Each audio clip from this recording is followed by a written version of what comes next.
ఎంగిలి విస్తారాకులు తన బంధువుల చేత వేయించేవాడు అర్చకుడు. ఈ దుష్టచర్యను వెంగమాంబ ఓర్పుతో సహించి 1-2 సార్లు సవినయంగా చెప్పి చూసింది. కానీ కుక్కతో ఒక వంకర అన్నట్లుగా అర్చకుని పరిస్థితి అలాగే కొనసాగుతూ ఉండేది. ఒకనాడు వెంగమాంబ తిరుమల శ్రీ వెంకటేశ్వర స్వామి వారికి నిలువెల్లా పూలమాలలు సమర్పించి అర్చనాదులు అయిన తర్వాత శ్రీవారి ప్రసాదాన్ని స్వీకరించి సంతోషంగా ఇల్లు చేరుకుంది.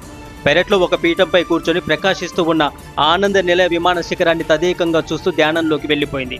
కొంత సమయానికి సమాధి స్థితిలోకి చేరుకుంది. తనను తాను మర్చిపోయింది. అలాంటి స్థితిలో పక్కింటిలో నుంచి అర్చకులు, అతని బంధువులు భోజనాలు ముగించుకొని తమ పెరటిలో నుండి ఎంగిలి విస్తారాకులను వెంగమ్మ తులసి వనంలోకి విసిరివేశారు. సరిగ్గా ఆ ఎంగిలి విస్తారాకులు ధ్యానం నిమగ్నమైన వెంగమ్మ మీద పడ్డాయి.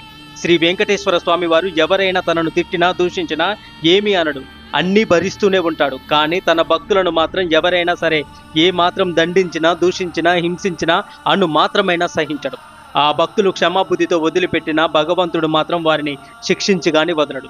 అలాగే వెంగమ్మ మీద ఎంగిలి విస్తారాకులు పడగానే ధ్యాన భంగమైంది ఆమెకు. వెంటనే వెంగమ్మను శ్రీ వెంకటేశ్వర స్వామి వారు ఆవహించాడు. అంతే, వెంగమ్మ కళ్ళు ఎర్రబడ్డాయి. తీవ్రమైన దృక్కులతో అర్చకుల వారిని చూస్తూ, ఓరి పాపి, నేటితో నీ వంశము సమూలంగా కుప్పకూలిన వృక్షం వలె నశించుడుగాక అని శపించింది వెంగమాంబ. ఆమె ఉద్వేగంతో ఊగిపోయింది. వెంగమాంబ శాపాగ్నికి మిడతల వలె ఎక్కడి వారక్కడే రక్తం కక్కుకుంటూ చెతికిలబడ్డారు. ఇలా అర్చకులు బంధు సమేతంగా యమయాతనలు పడుతూ నిర్జీవులవుతూ ఉండగా వారిలో అర్చకుల వారి కుమారుడొకడు అలాగే కాళ్ళు ఈడ్చుకుంటూ మరణావస్థలో వెంగమ్మను చేరుకొని శరణు వేడుకున్నాడు. రక్షించమని ప్రాధేయపడ్డాడు. అప్పటికి వెంగమ్మ తీవ్రత తగ్గి, ఇప్పటి నుంచి మీ వంశంలో ఒక్కొక్కడు మాత్రమే మిగులుగాక అని శాప తీవ్రతను తగ్గించింది. ఆ వచ్చిన వాడు బ్రతుకు జీవుడా అంటూ బ్రతికి బట్టగట్టినాడు. ఆనాటి నుంచి తిరుమల శ్రీవారి సర్కారు అర్చకుల ఇంటిలో ఒక్కరు మాత్రమే జీవిస్తూ వంశం కొనసాగుతూ ఉన్నది.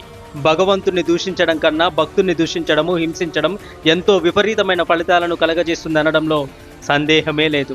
ఓం నమో వెంకటేశాయ. మీకు ఈ వీడియో నచ్చితే మీ యొక్క విలువైన అభిప్రాయాన్ని తెలియజేయండి. గోవింద గోవింద.